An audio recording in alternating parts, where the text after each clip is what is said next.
De retour à votre émission favorite, Tout savoir. Avant la pause, on vous mentionnait exactement comment était né Mosaïque interculturelle, cet organisme qui permet à toutes les personnes afrodescendantes d'avoir une place, d'être visible. Et puis Nicole Baptiste, qui en est la fondatrice, me disait avant la pause aussi que c'était parti d'un constat. On parlait de ça, ce constat que tu avais fait dans la communauté. Effectivement. Bonjour Andrea, c'est toujours un plaisir d'être avec toi. Merci de nous accueillir encore une fois.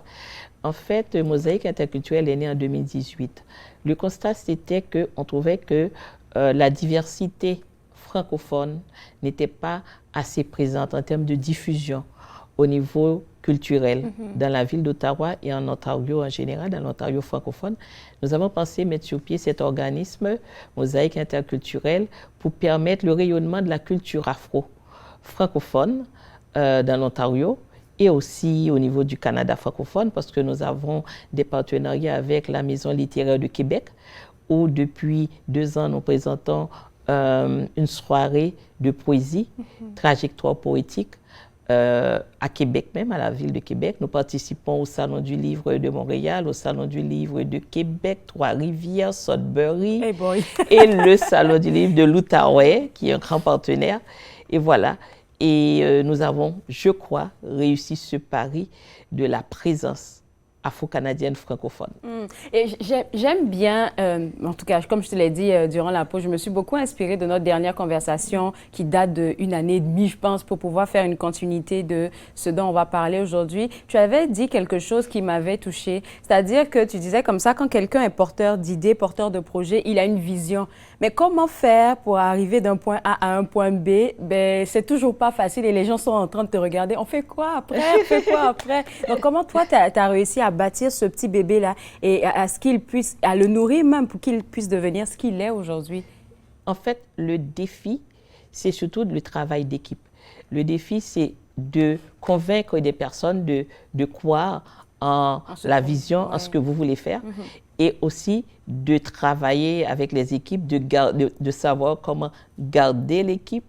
Et je crois là aussi, nous avons réussi parce que l'équipe se grandit de plus en plus.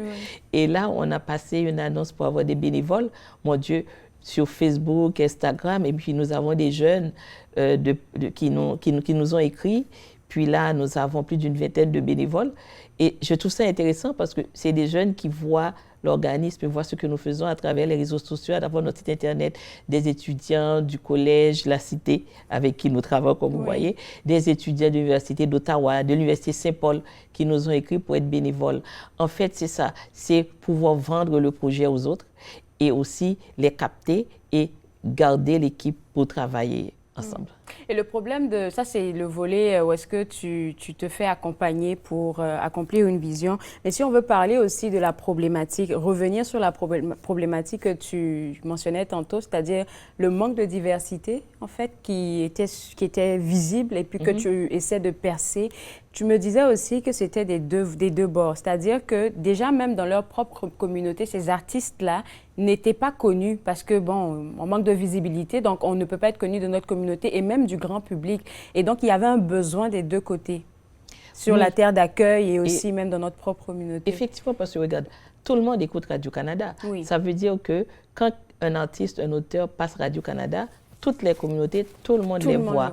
Alors nous, comme on n'a pas accès à ces grands médias depuis quelque temps, à part les grands comme Daniel Laferrière, alors le grand public ne connaît pas les auteurs et certains artistes, et à part les grands noms, et la communauté aussi, parce qu'il n'y a pas non plus de canal de diffusion pour permettre à nos communautés afrodescendantes de connaître leurs auteurs et leurs artistes, surtout les auteurs.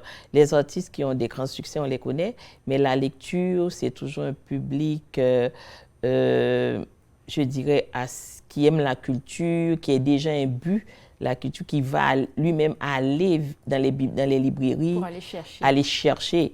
Et même là encore, nous ne sommes pas assez présents dans les librairies, à la bibliothèque. Alors, c'est un grand défi. Et là, nous sommes en train de travailler avec la Bibliothèque d'Ottawa pour agrandir le choix d'auteurs afro-canadiens. La Bibliothèque d'Ottawa sera présente au Salon du Livre. Et nous travaillons beaucoup en partenariat avec d'autres organismes de diffusion, comme la Nouvelle Scène des Jardins, pour avoir pour collaborer aux diffusions qu'ils ont, pour faire la promotion de leurs activités. Et eux aussi, de notre côté, travaillent ensemble pour qu'ils aussi fassent la promotion de nos activités. Nous travaillons avec l'Association des auteurs de l'Ontario francophone et avec le regroupement des éditeurs français, tout ce monde-là pour avoir une synergie de promotion et de diffusion de la culture francophone qui, en fait, est le lien entre nous, entre toutes ces organisations-là. Et parce que c'est important aussi de faire la promotion du français qui prend du recul dans le monde de la culture. Et puis, tout le monde peut être, par exemple, il y a des gens qui seront intéressés, je dirais, n'importe quoi par la sculpture, ben, ils vont être intéressés par ça, ils vont le faire en français. Il y en a qui sont intéressés par la littérature et c'est ça que vous êtes en train enfin, vous les aidez, en fait, à pouvoir avoir accès à cette, je vais dire, à cet éventail-là d'auteurs qui ne sont peut-être pas connus, mais qui font tellement de belles choses. Et j'aime bien, Nicole, que tu ailles chercher des partenaires. Et c'est pas des petits partenaires, c'est des partenaires qui ont du poids dans notre communauté. Je parle de la Nouvelle Scène, de l'AOF. Je pense que c'est des partenaires de choix que tu as qui permettent à ces auteurs que tu as dans Mosaïque interculturelle d'avoir un public plus large qui n'avait pas accès avant. Oui, effectivement, c'est très important. Et le partenariat, on le fait en créant ensemble. Par exemple, avec l'Association des auteurs de l'Ontario, nous présentons la soirée de poésie le samedi soir. Et nous présentons cette soirée de poésie à la Nouvelle Scène des Jardins. Alors voilà, nous sommes trois organismes à produire cette soirée de poésie et à diffuser. C'est-à-dire que c'est produit par l'AOF et Mosaïque interculturelle et diffusé à la Nouvelle Scène des Jardins. Voilà, et je crois que c'est important, ce genre de partenariat, parce que nous rejoignons des publics différents. Nous travaillons ensemble et nous apprenons à nous connaître en travaillant ensemble. Ça fait des découvertes de part et d'autre. Alors, et les poètes qui participent, c'est de toutes les communautés. Il y a les membres de la OEF et les auteurs qui participent au Salon du Livre du côté de Mosaïque. Et voilà, ça fait une belle mosaïque. Une belle activité interculturelle, une belle mosaïque. Une belle mosaïque. Oui. Alors, Mosaïque interculturelle, moi, je savais 3 gros programmes, mais apparemment, il y a un 4e qu'on a rajouté. Le premier, c'est Bravo. Alors, est-ce qu'on pourrait expliquer c'est quoi ce programme?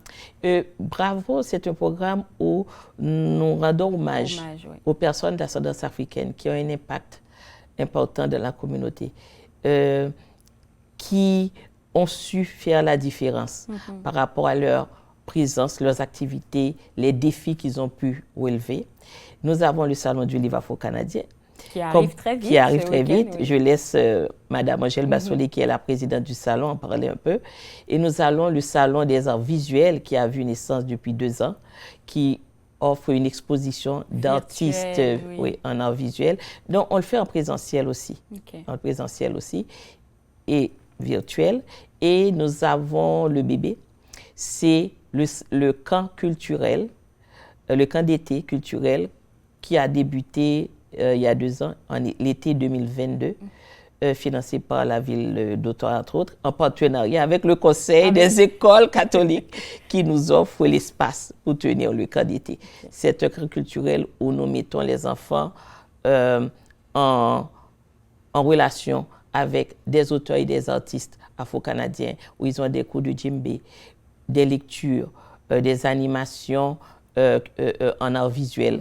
Et aussi, tous les mercredis, nous passons la journée à l'extérieur à visiter les musées d'Ottawa. Bon, d'une pierre deux coups. Hein. Voilà. Écoute, Nicole, tu fais un excellent travail. 6e édition du SLAC. Je suppose que quand il y a eu la première édition où tu n'avais pas de subvention, vous l'avez fait seul. Oui. Je pense que de la première édition à aujourd'hui, il y a beaucoup de choses qui te rendent fière. Oui, il y a beaucoup de choses.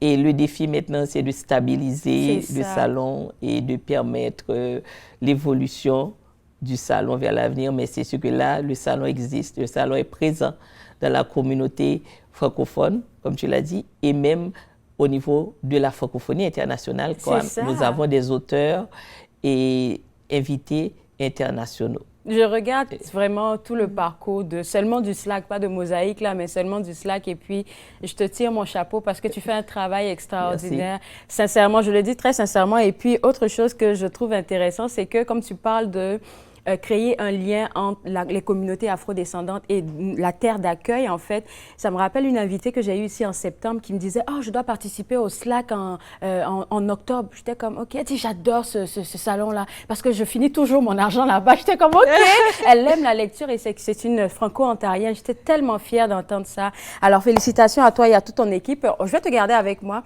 parce qu'après la pause, il y a la présidente d'honneur qui va nous rejoindre et puis elle va nous parler de sa perspective en rapport avec ce salon. Vous regardez Tout savoir.